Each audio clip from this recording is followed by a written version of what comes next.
So, welcome to the first match. It's King Sejong Station, and we have the first match between the Purple Zerg. Spawning in the top left position, it's Anolia.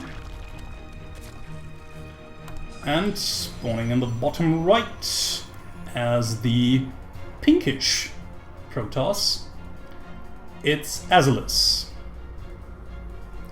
who's already started building a pylon at the main ramp, because she wants to wall off, of course, because her opponent is Zerg, and she doesn't want to be overwhelmed and overrun by a lot of Zerglings that just manage to come up this ramp and just crush into her base, eating everything there is.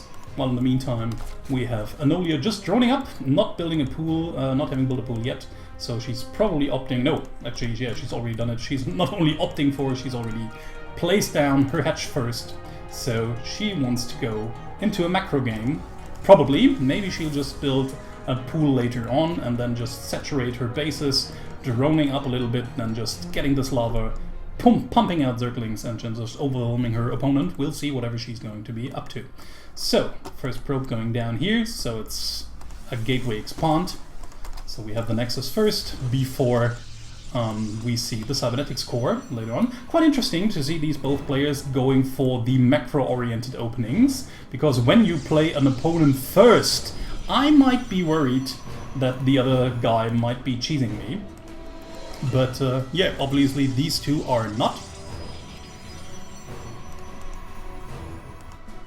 Overlords just coming across the map, gaining some vision. First Overlord normally just checking for the base and then just getting position up at that high ground where you can just have a good look at most of this entrance, while ground units can't normally see you, but of course a Mothership core will be able to do so. So, and the other one is normally just going here over to the third, and so later on back here, so we can have a good scout into the main base. So that's the path this Overlord is taking. So the other Overlord just checking the right-hand side, so we can see if there are any proxies or cheeses, or maybe even later on. That's probably the most important part right now, because a cheese would already hit in just a few seconds. So this Overlord just going over here to get a good vision if the Protoss later on tries to throw down any proxy pylons and gateways, or just comes in over that lane. So, in the meantime, we have Azylis putting down her robotics bay while trying to saturate her natural base. So as we said already, there's the Mothership core already giving vision over that part of the map. Overlord's already retreating, which is quite unusual because, of course, there's the Mothership core and there's a pylon, but the photon overcharge won't reach an Overlord over here, and we don't have any Stalkers here, so this Overlord can't be shut down. So in the meantime, we have the first few links. They won't be able to do much, but maybe get one or two drones. Okay, just casting the overcharge, but a little bit too late. Okay, one probe dies, two probes die, and maybe a third one, no, not quite, but you know, still maybe worth it. Not getting a good scout off though, but she wouldn't have been able to anyways. If she'd tried to get up that ramp with her links, the Stalker would have shot them down immediately without letting them through. So yeah, not much to do with these links. They couldn't have walked out anyways, so she did as much damage as was possible at that moment, while trying to saturate her own base. A lot of supply for Anolia here. So in the meantime, we have the first Immortal coming. So it seems to be an Immortal push with the help of that Warp Prism. And a Twilight Council on the back as well. So I don't know if it's going to be Charge or Blink. It doesn't really seem as if she tries to go for a lot of Adepts, so it's probably not the attack speed upgrade for the Adepts. Walling off her natural ramp here, which is quite a good idea, because right now some roaches are crossing the map, which Azylis actually doesn't know about at all. She hasn't even scouted yet at all, no vision.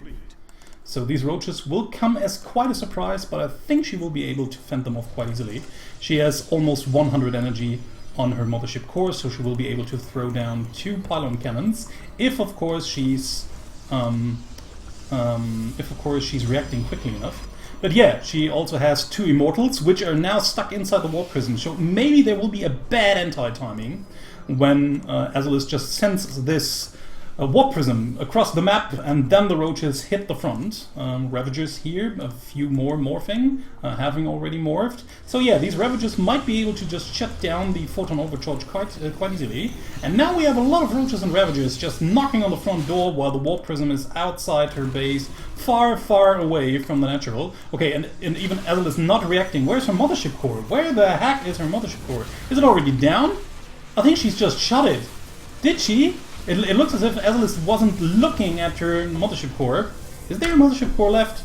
Yes, there is. Where the hell is it? Oh, there it is. Why was it so far outside? And now the pylons are already down. No way to shoot a photon overcharge. Yeah, this one will go off, but it will only last for a few seconds until the bile just hits it once more. And maybe one more, and there it is down. So no more defenses, only one single stalker. Where's the warp prism? It's back here. Now it's come back, just trying to fend off these roaches, but the damage has already been done. I mean, so many gateways unpowered, so few possibilities to warp in units, and I don't know how easy it will be for Azylis to fend this off, if at all. Probes are dying left and right in the main base, while Anolia has already taken her third base, not yet saturating it. She's obviously too occupied dealing out the damage in Azylis' base. Now finally the Immortals get back into the main base, dealing out some damage. They don't do extra damage on Ravages though, but yeah, they will probably be able to clear this up in the end. Still, Azylis has taken so much damage, 21 probes have already died. Now the Adepts are coming in, dealing out the damage to that Ravager. It finally dies, and the push has been cleared, but it dealt a terrible amount of damage. So I don't really know if Azylis can come back from this. She now just grabs the rest of her army. Maybe she'll even try to get across the map and do some damage over there. She actually has to do something now. I mean, she's back in everything. Her tech might be a little bit better than that of her opponents, because yeah, her opponent is just getting the layer tech. So even then it will take some time to get whatever tech she chooses to go from there. So yeah, at the moment that's the only edge that Azylis has. She only has an advantage in army and in tech of the army, but still, I mean, there's a warp prism, it might work. Resonating glaives will finish in just a few seconds, and then yeah, she might have the edge shield she's going to need. Anolia, not really. There they are, 14 more roaches popping in just a few seconds. But this is quite a strong army, even if it does not look so. But there are 2 Immortals in there, it's only roaches. Until now we don't have any Ravages morphing. A Dark Shrine even coming.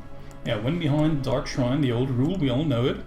And the Mothership Core is even here, so we have the possibility to recall if the fight doesn't look good for us. So maybe Azylis will be able to turn this around.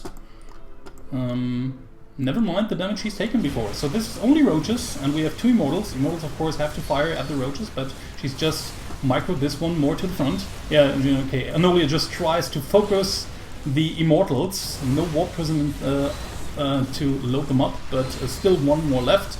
Yeah, and that's actually the only unit. So yeah, the counter push just seems to kill her, I guess. Yeah, Anolia probably thought too much about being ahead in this game when she really wasn't. She only was ahead in workers and in economy, but she didn't have the army to protect her wealth. She probably didn't expect her opponent to just come across the map and kill her with the next few whopping rounds of units. A deadly mistake, as we can see now. Yeah, and that's actually, I think that's all there is. There's only an Overseer here. We have no Nidus tech or anything where Anolia could apply some counter pressure to Azylis. There's even DTs now in here and no detection at all, not even spore crawlers. And the only detection we have is that one Overseer far, far away from home. So yeah, she will probably not be able to just secure that. So we have a few more roaches just coming in from the third base, which is quite nicely saturated, but not anymore since there's just a Dark Templar getting everything. And Lady Azylis wins her first game, 1-0 for her. So we're on Ruins of Endian, and this is the second match between the Zerg spawning to the bottom left. It's Anolia. And the Protoss player in pink spawning to the bottom right. It's Azylis, leading 1-0. Anolia using those fancy chat icons. So, Anolia did quite an interesting push during the last game, trying to kill her opponent pretty early on with a well-timed Roach Ravager attack that did tremendous amounts of damage to Azylis' economy and infrastructure, but she wasn't prepared for the counter-attack that Azylis put up against her, and which killed her finally. So, another hatch first build, as it seems. And Drone Scout, well, the probe is already out. Even a high 5 in the middle of the map. Not quite the middle of the map. And Overlords making their way towards the opponent's toward the opponent's base. Okay, Azylis sees the hatch first. If she knows the timings and everything, she'll know that a hatch that far with health needs to be hatched first. So she doesn't even go into the main base. I don't know if she does it on purpose or if it's just a little mistake. No, there she goes. Okay, now she'll see that it's actually the most greedy opening unless you play 3 hatches before pool. So yeah, now she sees that even the extractor is ready before the spawning pool. So like I said, that's actually as greedy as you can get unless you go for 3 hatches before pool. Even, nice work by Anolia here, even denying the base for a little bit more before the drone has to get out there. Unless it wants to die, of course. And now finally the Nexus has been planted. Cybernetics core going down as well. And the second gas is taken with a little pylon, which is just over here to give a little more coverage of the mineral line, of the left half of the mineral line. So if we have photon overcharge, we can cover mostly this part of the area, like this part, a little more to the left. So, the gas has already been taken. Oh, slight misclick by Azylis here, which is always a little bit frustrating, I think, for every player. Everyone has already had to deal with that. So, but she's just back to a normal situation already. So, nothing too special. Okay, Overlord parked over here to the normal 3rd base location. So, Anolia will surely know when her opponent tries to take a 3rd, and if her opponent tries to take a 3rd. So, always important information to have. Some links walking around, searching for proxies, getting some more information if the opponent is up to any shenanigans, which Azylis actually isn't. Link speed in the making, and the obligatory Stalker by Azylis. She's already had one of those in the first game as well. The Zealot blocking the ramp, so speedlings won't be able to get into the main base quite so easily. And a Mothership Core out at the natural base to give a little more protection if any slowlings should just get in here trying to nibble away at some of these drones. Probes, actually, I'm sorry. So, quite an early lair here for Anolia, so it looks as if she goes for a 2-base timing of some kind. We don't really know what it's going to be. Maybe it's going to be a Ling Speed timing, but Ling Speed is already through, and I don't see her building more Lings. Maybe it's going to be Mutas, which actually seems to be the most likely choice, because we don't even have a Roachborn. Okay, Smeetling's already checking. Well, she's just saw. Yeah, as I said before, she's just seen the probe going over here to do to get a 3rd base. There are the links now. Okay, photon overcharge getting fired up. So we have some links dying and then retreating. And in the meantime, no more. Like I said, there's the Spire. There we have it. That prediction, though, it wasn't all too difficult to do.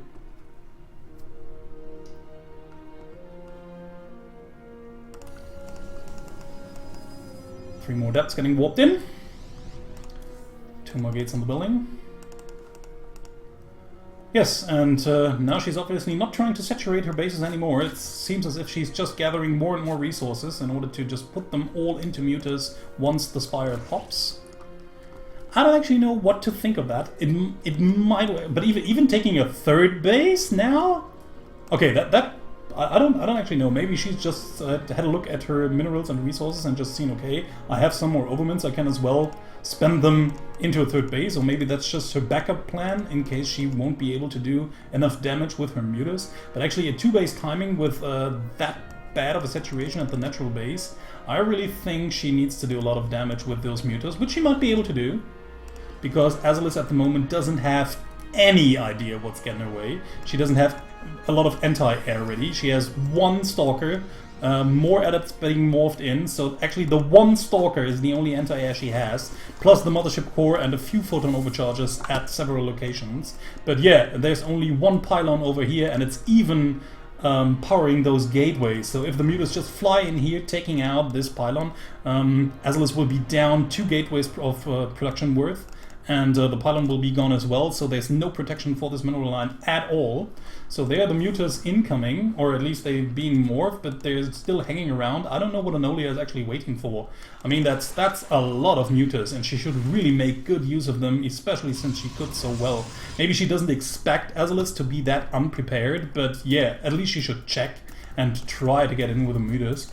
So yeah, I mean, Azylis would be so dead at the moment. She would lose so many mining times, so much mining time and so many probes. It would be horrible to look for every Protoss player, to be honest.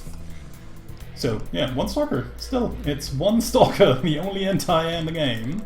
Nice wall of here for Azylis, but Mutas don't care about buildings, so it wouldn't be all too problematic for her to get in there. Where are the Mutas now at the moment? Just have a look. 16 Mutas hanging over here. Yeah, so now they go in. So let's have a look what's going to happen. So there's the pylon. Where does she go first? Right into the mineral line. Not taking care of that pylon for now. But the first probes are dying. 6 already. 8 before Azylis can finally react. 12 probes. 15 probes already down. Okay, and Azylis realizes I don't have jack shit against this army of Mutas, so I can just GG out, and that's game. 1-1. And we're back on Frozen Temple. Spawning to the bottom right, we have the pink Protoss player. It's Azylis. And the bottom left, her opponent. It's the purple Zerg, Anolia, who just managed to tie the series 1-1 with a big Muta flock just reigning supreme in Azylis' main base without any anti-air.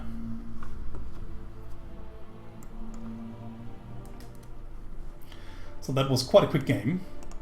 Okay, Azylis already decides to go for the wall-off at the bottom of the ramp, so she will be expanding here very soon. And at the same time we have Anolia just going for the hatch first once more. That seems to be her preferred opening. And that, of course, is one of the important and interesting parts of a format like the FSL, where a lot of players will probably just have a look at her gameplay right now, so you won't be able to get through with your usual ladder games all the way through the league, because players will know your style, players will know what you usually play and how you usually play. So yeah, that's going to be quite interesting how people will change their playstyles maybe, and even try to discover new openings for themselves in order to surprise their opponent, because they have to be aware that the opponent already knows, or already will know, their respective playstyle.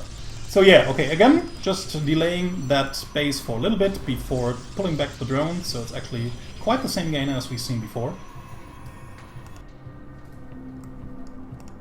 Spawning pool after the extractor. Yeah, as I said, Anolia just playing the same opening over and over again. It's always hatch first, before gas, before pool. So like I said, it might work out quite well this time. It did the last game. And even the game before was quite interesting. I mean, like I said, she didn't expect the counter push to be quite so heavy hitting. But yeah, the second time it worked out quite well. Still, her opening always the same. But also we have to say it's quite usual for most Zergs. Okay, just tap. This surely reminds me of a cardboard animation cartoon. Our probes are under attack! And then the drone is just ticking the probe. Okay, in the meantime we have Azylis just going for the same build as well. She has a robotics facility coming in first. Speed is on the way. We also have a Baneling nest. So it looks as if Anolia is just mixing it up a little bit. Maybe she just wants to have it for Adept or Zealot pressure, but I think she really wants to bust through this wall. This is actually what it looks like to me. Queen is out now, getting her first inject done. In the meantime, we have Azylis with her first Stalker. Yeah, the typical Stalker of Azylis. Just trying to get rid of any annoying overlords hanging around her base. Trying to gather information. No, you won't. Little overlord. No, you won't. Get out of my base. No place for you here. Twilight Council going down. Same build as before. So it's probably going to be a lot of adepts once more with the Resonating Glaives upgrade. Metabolic boost almost done. And a third base very early on for Anolia. Maybe this, well, if I'm correct and she goes for a Baneling bust, which I think she still will because there's 14 Zerglings in the making, and otherwise that Baneling nest just wouldn't make any sense at all. Well, not any sense at all, but it wouldn't make much sense at that point in time. So I think she only uses this third hatchery, or she will only use this third hatchery for the lava. So, Speedling's already out. Yeah, she's probably going to go over the right-hand side, and not through the middle, because it's very typical for players to just put something into this hatch here. Is that some kind of hatch? It's some kind of plants. And you normally put... Oh, okay, never mind, she doesn't. She just goes right through it. But a lot of players just put a worker down here, or if you're Terran, you put a marine in here, and you will just get a quite early warning before the opponent just reaches your base. So there they are, the Banelings. Okay, and they already are moving. There's already the move command into that poor little pylon over here. So in the meantime, we have that hatch popping. Okay, a few more lings. There are the Banelings getting through right away. And now she's in. Oh, no wall of at all at the main ramp, of course, because she chose to get it done at the bottom of the ramp. Yeah, okay, Azylis was trying to do her immortal drop once more, but now the lings are inside her base and this doesn't look good at all. We have one photon overcharge, but it's not anywhere near the mineral line, so these probes will still die nevertheless. We have already 23 probes down, and yeah, actually, I don't know, I mean, she's did the same kind of amount of damage in the first game and still lost to the counter push, but I think this time Azylis won't be able to do as much, because, I mean, it's still almost the same amount of probes, but this time she has left a lot less than before, so, okay, I mean, there's... gateways are out, she can just fire them up. Is the... Yeah, it should be done. Okay, I just was wondering why the gateways weren't morphed already.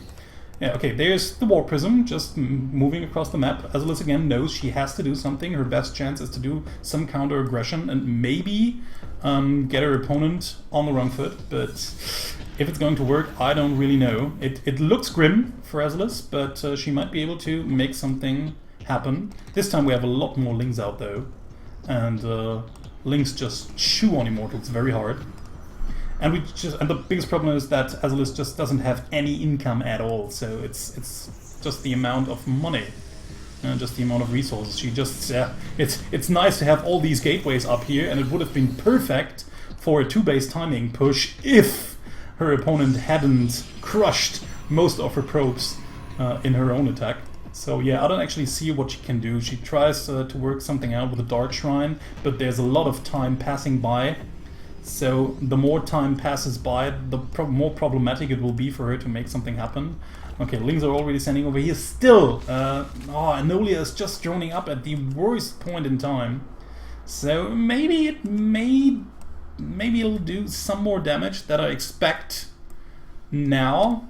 It might be pretty difficult now. We have a lot of Zealots in here. These are not upgraded Zealots though, but we also have no upgrades on the Zerglings as well. Okay, just trying to get these Immortals right away, but the Zealots are just chewing through these Zerglings. Anolia just pulling back a little bit. I don't know what she actually... Okay, she tries to get down the Immortals because she sees that they are the most problematic parts. Nice Warp Prism micro here by Azylis.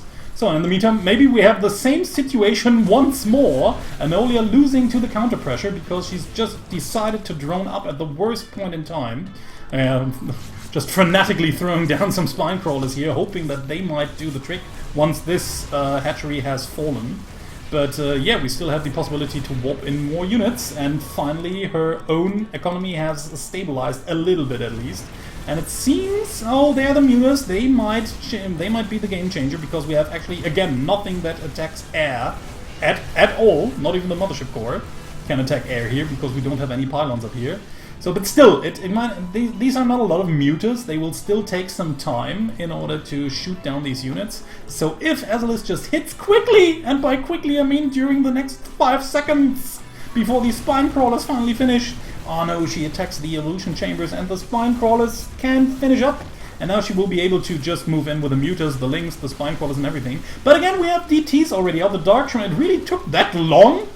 I mean, I was just looking at the Dark Shrine morphing in right from the beginning, but now now they're here. DTs are here. Where are they? Oh, they just got killed because there was a Spore Crawler. Okay, never mind. So now we have finally some Stalkers in here, but it's still going to be pretty problematic. A very interesting fight here at Anolia's natural base. Now we finally have a lot of Stalkers here, and these mutas can't really fight against these Stalkers head-on without losing a critical amount of them.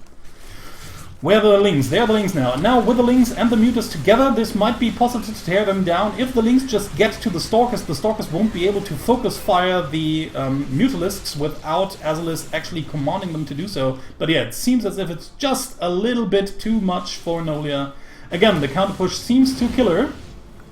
And if nothing very special is going to happen during the next few seconds, I think this is going to be Lady Azylis win. I mean, yeah, of course, she pulls drones, she might even end up killing this push eventually, but it's so much damage has been dealt. So Anolia gives it up.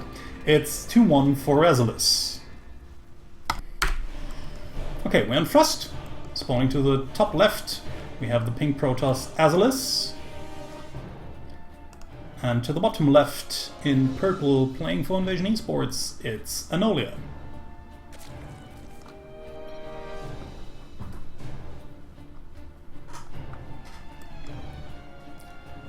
So, Azylis just opting to go for the quick expand once more, already using her first pylon in order to get this little area walled off, which is of course quite common on Frost. It's such a big map, and the risk that your opponent is going for like a 12 pool, rushing to Zerglings and getting to your position by accident and more by luck just before you can manage to wall everything up here is very low. So normally you just can go for a hatch first, or sometimes even for a nexus first on this map without too much risk. So in the meantime, a little bit of bad luck for Anolia here, going into the wrong direction, but her opponent is already getting the scout, and then maybe if Anolia reacts correctly, she will just send this drone up to this position, because if a probe arrives at your base that early in the game, it means that your opponent must have spawned at some of the close positions by ground, which is either this one or that one.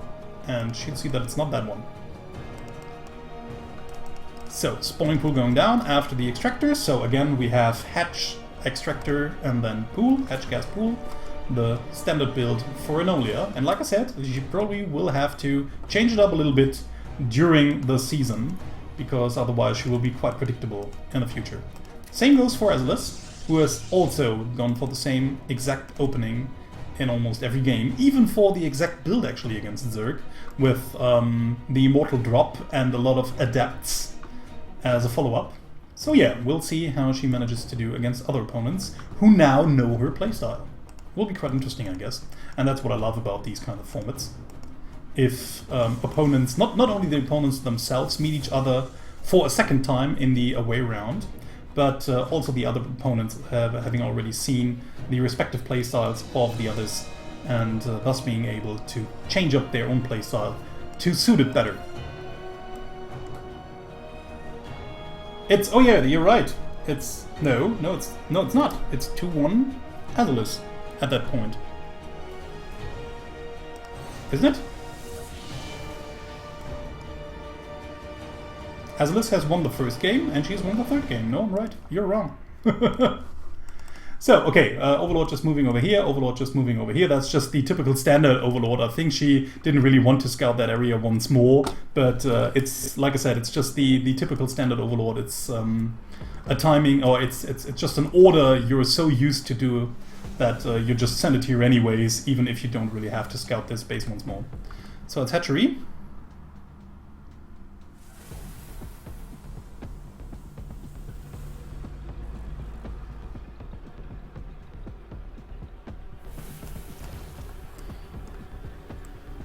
Okay, did I actually read that incorrectly? Oh, I'm sorry. I'm totally sorry. What have I done? See, it's the first time I have to cast this and I'm already messing it up.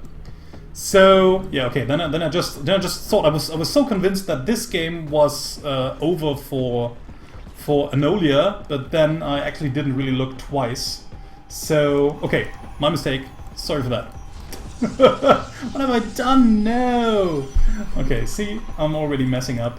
I'm so nervous actually. No, it depends. It works. So yeah, you're probably right. So I didn't even check the victory screen because yeah, I was so surprised. Actually, that really surprises me that she left that game. I mean, she did so much damage. Of course, she didn't have that much against the mutas, but she's killed the third base and was already killing the second base, the natural base. So Anolia would have been stuck at one base. So actually, I think we have to go back to that once more.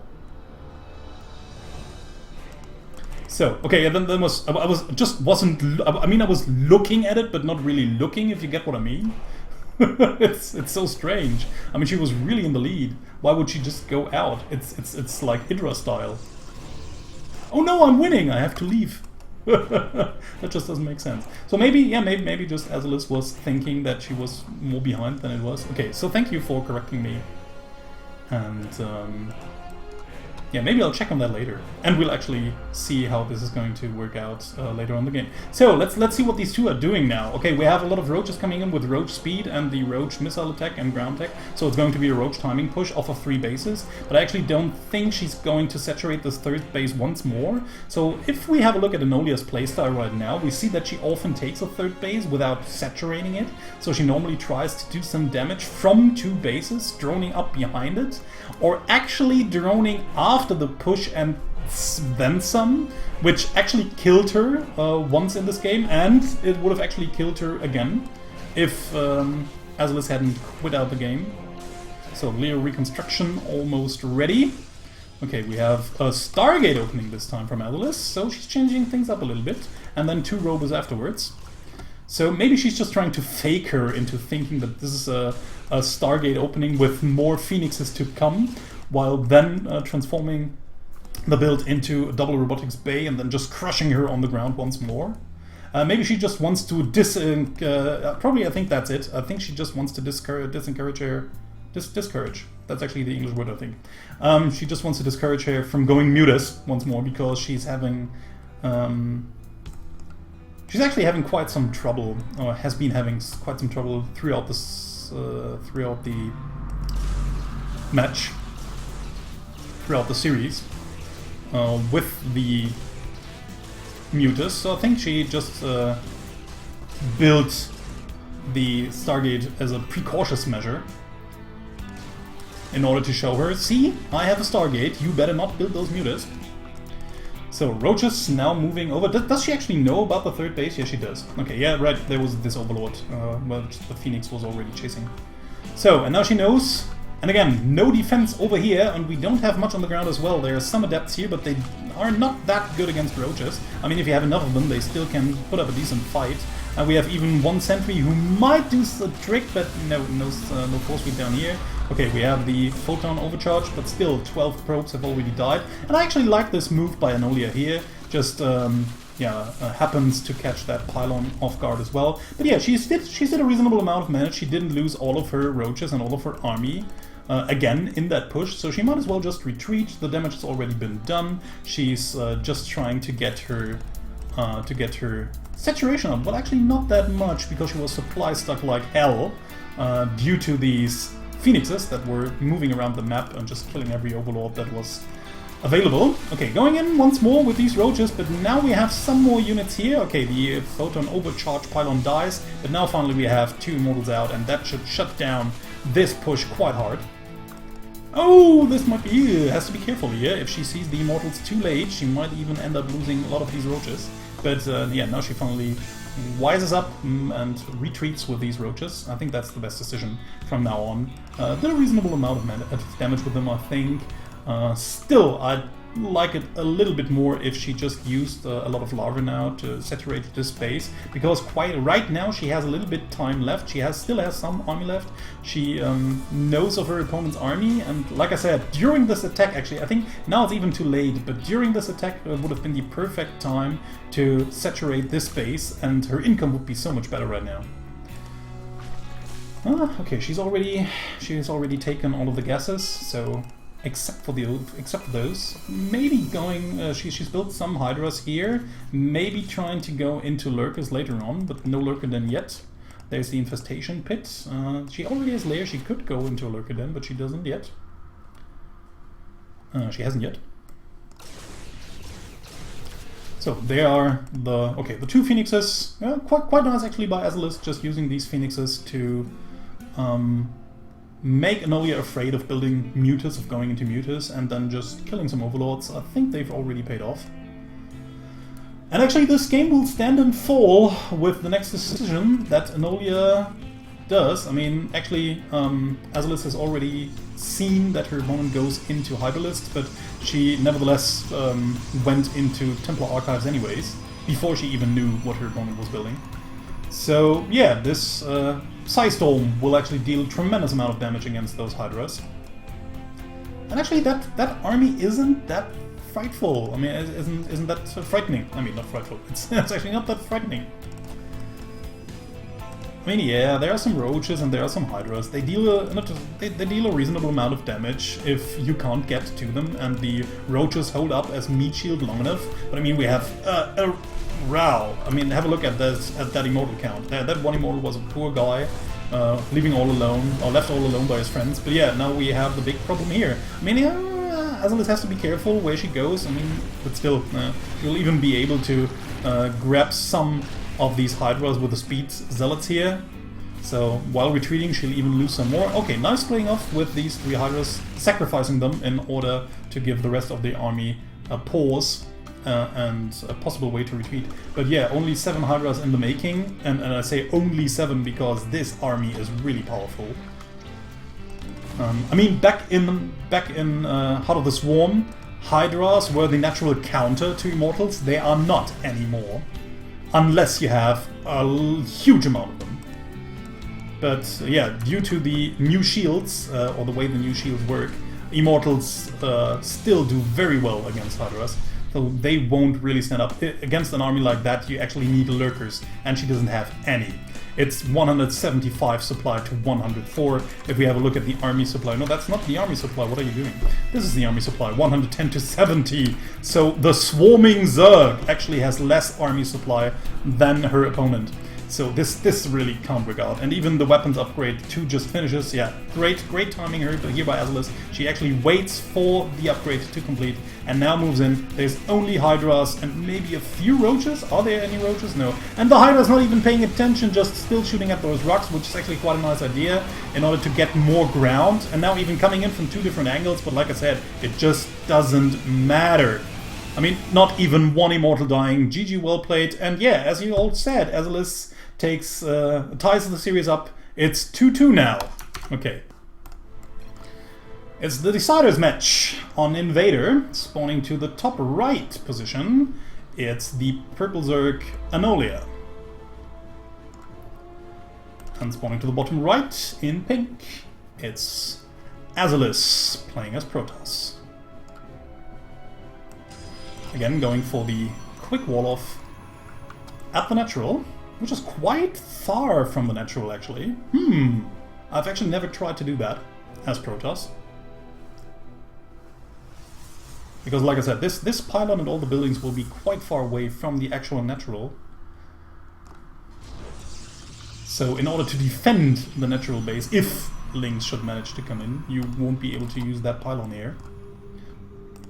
So, and then let's see if Anolia goes for the same opening once more. She does. There's the hatch first. And now we're waiting the pool. Not the pool. We're waiting the gas being taken. Beam geyser. No! Actually, what is she doing? Ah, that's the drone scout. Yeah, okay, it's just the proxy scout checking for cannon rushes or anything. Which would actually have spiced up things a lot if Azylis would have thrown such a tactic in here at some point in time. Okay, no Conra spotted. Yeah, and then like I said, extractor first, spawning pool.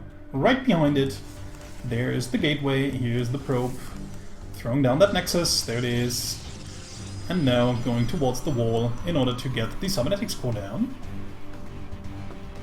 And here it is! So blocking off that little gap in here with a probe. The drone will still manage to get by if it just does the good old mineral walk. So clicking on a mineral with the worker will make him able to walk through every kind of unit in the game. Or you can actually just, okay, you could actually just chew on that. That would work as well. Our probes are under attack! Oh, and even, oh, not getting in. Yeah, but now doing the mineral walk, as you can see. So just sliding through the unit by clicking on a mineral patch.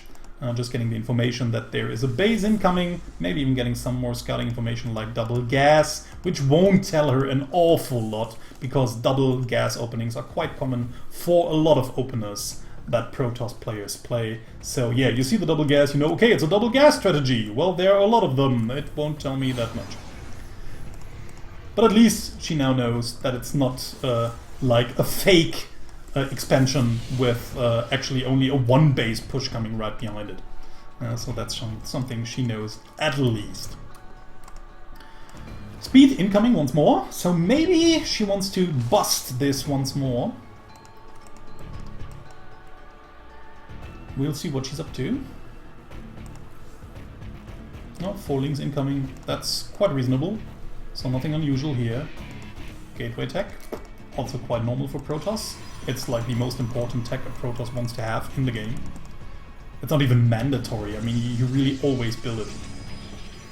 I have seen Protoss players trying to play without it just for the funsies, but yeah, that's actually it. I mean, there's actually no reason to not build the warp gate upgrade. Just wouldn't make any sense. Okay, 3rd and 4th guys are being taken. Already saturating everything. No baneling bust this time. We don't have a baneling nest, so it's probably going to be a 2-base muted timing once more. There's the lair already incoming, and everything else again wouldn't make much sense. So just getting some speedlings in order to fend off early attacks. Oh, even maybe she will even be able to cancel that base if she doesn't work on that probe all too long. So now just trying to nibble away that nexus over here, but there's a mothership core coming in, and it takes 4 links take quite some time to get this nexus chewed down. Yeah, she just tries to work around it, trying to avoid the mothership core shots, but now there's no possible location where they can hide from mother core shots. So yeah, this will eventually end, not getting the 3rd base. But actually, this is quite what Anolia actually wants, if she really wants to go for a 2-base muted timing attack, and she does. So if her opponent invests more resources into more bases, it will be even more easy for her, or even easier, that's sorry, not bad English. It will be even easier for her to get damage done, especially since her opponent, again, doesn't invest in any anti-air, and actually not knowing jack shit, I think. Well, she knows where her opponent's bases are, but not anymore. So I think what Azylis really lacks right now is just the amount of scouting she's doing. I mean, she's so afraid of mutas, and she really has had a lot of problems working with them, that I think it would be a good advice to scout for these possibilities early on. And maybe even starting with the Stargate. I mean, Stargate openers are so common in PvZ because a lot of Protoss struggle with mutas. So like I said, they want to discourage their opponents from building them by just opening Stargate. Of course, with the Queen buff in the next few weeks, that might change, but we'll see to that when it comes. Okay, 3rd base once more, but like I said, I think this is just more kind of a backup plan if her mutas won't do enough damage. Otherwise, it's quite odd to go for a 2-base muted timing and then just throw a random hatchery in here just because we have the money to. But yeah, like I said, I mean, she has a 3rd base, then she might as well be able to just saturate it in the meantime while she's doing damage with her mutalisks. But again, maybe Azylis will quit once more once she sees the mutas incoming. Okay, 1st Phoenix now, at least 1 Phoenix out, 2nd Phoenix in the making. So there we have it. And there the first Muta is probably getting that Phoenix before it can even react. So first Phoenix already down, only one Phoenix left. And now again we have the same situation. We only have one anti-air unit, which will be this Phoenix, and maybe it will get shut down in just a few seconds. Yeah, Azylis is not paying attention to her Phoenix. 2 Stalkers coming in, but they won't be enough to fend off these Mutas. Only if Anolia is just terribly terrified. GG, well played, and that's 3-2, and this time I have a good look at the victory screen for Anolia. Congrats to her, winning her first game in the FSL.